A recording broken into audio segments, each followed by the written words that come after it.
welcome back. Today I have a really special product I'm going to share with you all. If you have been following RHS Marketing on Facebook, you would have seen teasers for a brand new product from the Caribbean Flavors family. So, as brand ambassador, it is my pleasure to introduce the Rajapuri line of curries and complementary products. So guys, this is the Rajapuri curry powder. Then we have the Rajapuri 9 spice curry powder. We have the Rajapuri turmeric powder, the ground roasted geera, the amchar masala, and the whole cumin or geera.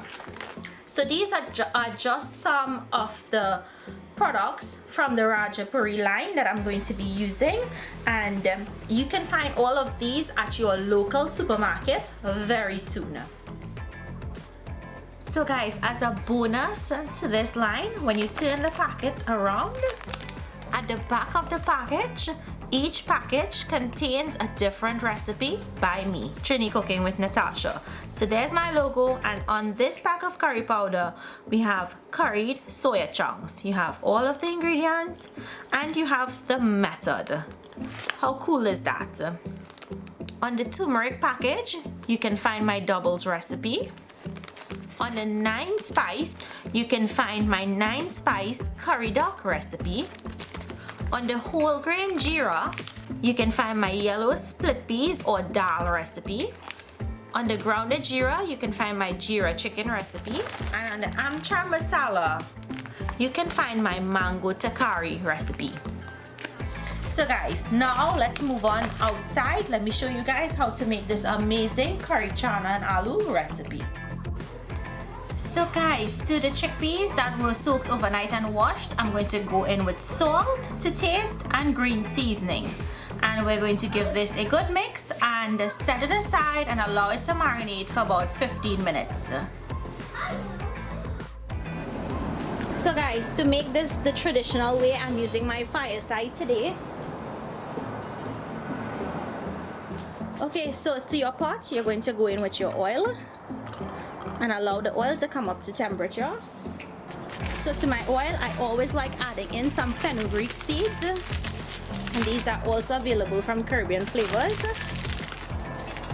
And we're going to allow them to toast until they have a darker brown color. So guys, with their curry powder, it does come with a resealable top also, so you don't have to worry about having a bottle to put it in. You can just have a simple tray like this and stack all of the spices and it will stand up. So I'm going to go ahead and start preparing the curry powder. So, like using a blend, as you all know. So I'm going to go in with my curry powder.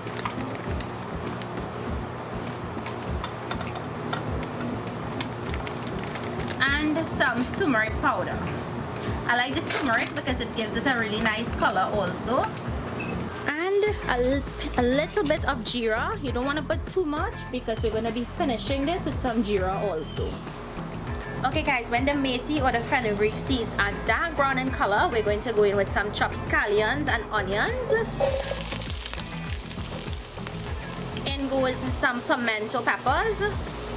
And you can also put hot peppers in this if you wanted to. And we're going to allow this to saute here until the onions are light brown in color. Okay guys, once the onions are brown, you're going to go in with your garlic. If you've been watching me cooking for a while, you'll notice that I never put the garlic together with the onion because the garlic would burn before the onion has a chance to get brown. So now we're going to allow the garlic to cook there until it's light brown in color. And now for this curry mixture, and you'd want your heat to be on a low when you put in your curry, because if it's not, it's going to burn the curry. You want the curry to toast on a low heat. So we're going to allow it to toast in here until it feels grainy, so about a minute. Okay, once the curry has cooked out for that minute and it feels grainy, you're going to go in with water. This is going to help your curry cook, and you're going to cook this until it turns into a thick paste. You guys see how the oil is starting to separate from the curry? That's what you're looking for. So now we're going to add in our chana or chickpea.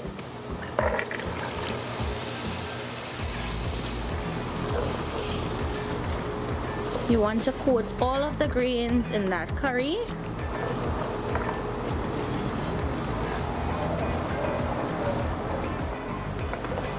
Once you've mixed that curry into the chana really well, you're going to allow it to sit here. It's going to start to bunge down, which means all of the natural waters that's going to come out of the chana, you want to allow that to dry down before you add any additional water for it to cook.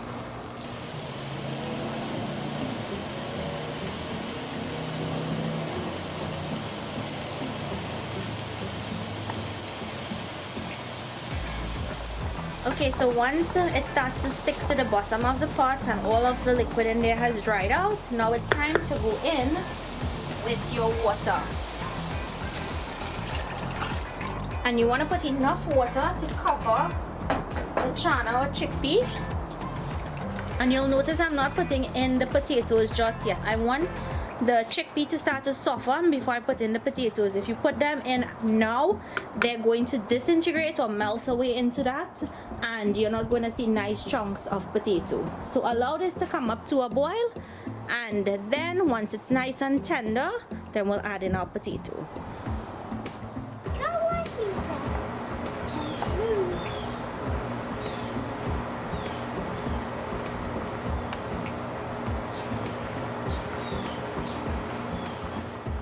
So guys, I'm going to go ahead and check this. Guys, I wish you all can smell this curry right now. It smells so robust and so fragrant.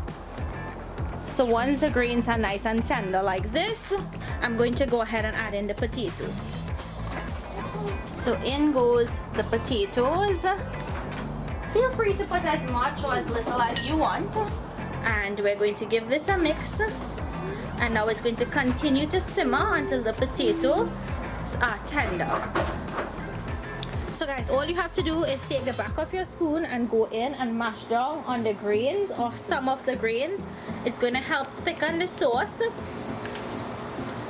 And you can also mash down on a couple pieces of potato if you like.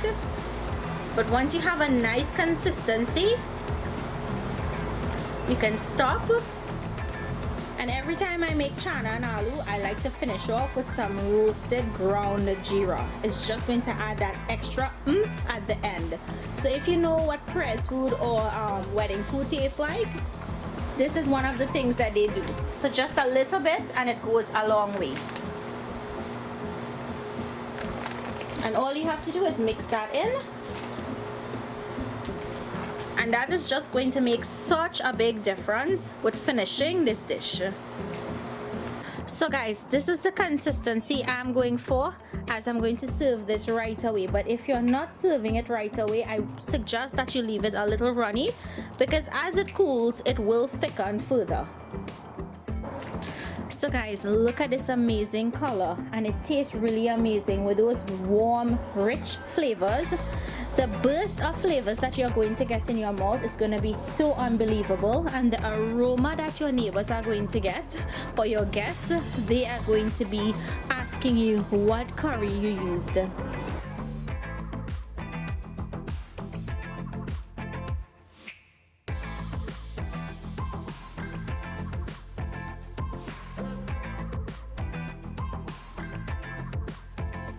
So guys, when I first tasted this curry, I was like, wow.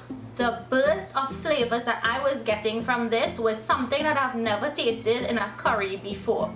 The rich, warm flavors, along with this amazing curry color. You can see the color of this dish, it's simply amazing. This curry was masterfully blended, and it's something you've never tasted before, with all of these amazing flavors coming together to your palate. So I hope you guys enjoyed today's recipe.